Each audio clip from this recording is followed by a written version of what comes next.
नमस्कार, मैं डॉक्टर मानक जैन, सह आचार्य एसपीसी राजकीय महाविद्यालय अजमेर। आज हम एमए फाइनल इतिहास ग्रुप सी का 8th पेपर देखेंगे, गांधी दर्शन। और गांधी दर्शन में हम विश्वविद्यालय प्रश्न पत्र के अनुसार अति लघुत्तरात्मक प्रश्न और उन प्रश्नों का उत्तर भी हम देखेंगे। प्रश्न है, गांधी जी के आध्यात्मिक विचारों की कोई 2 विशेषताएं बताइए। उत्तर है, गांधी जी के आध्यात्मिक चिंतन में उग्र व्यक्तिवाद दृष्टिगोचर होता है। दूसरा है, गांधी जी के विचारों में वेदांत, जैन, बौद्ध धर्म और वैष्णव धर्म की अहिंसा का समन्वय था। दूसरा प्रश्न है, महात्मा गांधी के सिद्धांतों के 4 नैतिक एवं आध्यात्मिक आधार बताइए। उत्तर है, सत्य, ज्ञान, अहिंसा और आत्मिक शक्ति। गांधी जी ने साबरमती आश्रम की स्थापना किस वर्ष में की? उत्तर है, 1915 में साबरमती आश्रम की स्थापना की गई। प्रश्न है, गांधी जी के व्यक्तित्व की प्रमुख 2 विशेषताएं कौन सी थी? उत्तर है, साधारण आदमी के रूप में हमेशा अपने आप को प्रस्तुत करना, और दूसरा है अहिंसा के प्रतिपादक के रूप में। प्रश्न है, गांधी जी के दक्षिण अफ्रीका की राजनीति में भाग लेने का क्या कारण था? कोई 4 कारण स्पष्ट कीजिए। पहला है, दक्षिण अफ्रीका में भारतीयों के साथ दुर्व्यवहार। दूसरा है, गांधी जी के साथ स्वयं के साथ दुर्व्यवहार।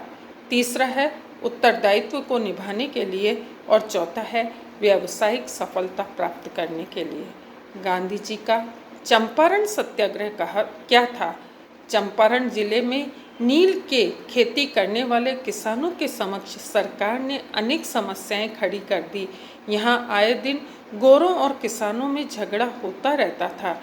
किसानों की समस्या को देखते हुए गांधी जी चंपारण गए। उन्होंने 1917 में अत्याचारी कानून को समाप्त करवा दिया। प्रश्न है, गांधी जी का असहयोग आंदोलन के स्वरूप को स्पष्ट कीजिए। उत्तर है, गांधी जी ने असहयोग आंदोलन के 2 पक्षों में विभाजित किया। एक निषेधात्मक पक्ष, जिसके अंतर्गत सरकारी पदवी का त्याग, न्यायालय, स्कूल, कार्यालय, सरकारी उत्सवों और विदेशी वस्त्रों का त्याग और बहिष्कार संबंधी कार्यक्रम दिए गए। रचनात्मक पक्ष है, इसके अंतर्गत राष्ट्रीय न्यायालयों, स्कूल की स्थापना करना, खादी का प्रयोग करना, हिंदू मुस्लिम एकता, हरिजन उद्धार आदि देसी वस्तुओं को अपनाना, राष्ट्र एवं राष्ट्रीय एकता के कार्यक्रम सम्मिलित थे। सविनय अवज्ञा आंदोलन कब प्रारंभ हुआ? सविनय अवज्ञा आंदोलन 31 दिसंबर 1929 को प्रारंभ हुआ। सविनय अवज्ञा आंदोलन क्या था?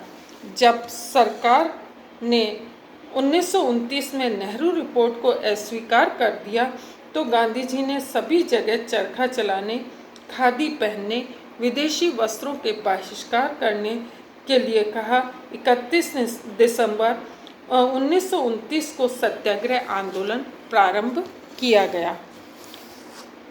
गांधी जी का राष्ट्रीय आंदोलन में क्या योगदान था? गांधी जी राष्ट्रीय आंदोलन को जन आंदोलन का रूप दिया। दूसरा, रचनात्मक कार्यक्रमों को प्रोत्साहन दिया। तीसरा, सांप्रदायिकता और अस्पृश्यता के अंत का कार्य किया। और चौथा है, अंतर्राष्ट्रवाद का समर्थन किया। गांधी जी के नेतृत्व में असहयोग आंदोलन में किन बातों पर जोर दिया गया? कोई 2 बात विशेष स्पष्ट कीजिए। उत्तर है, सरकारी या सरकारी सहायता प्राप्त या सरकार के अधीन स्कूलों, कॉलेजों का बहिष्कार और उनके स्थान पर राष्ट्रीय स्कूल और कॉलेज की स्थापना करना। और दूसरा है, सरकारी अदालतों का बहिष्कार करना और उनके स्थान पर पंचायती न्यायालयों की स्थापना करना। इति नमस्कार।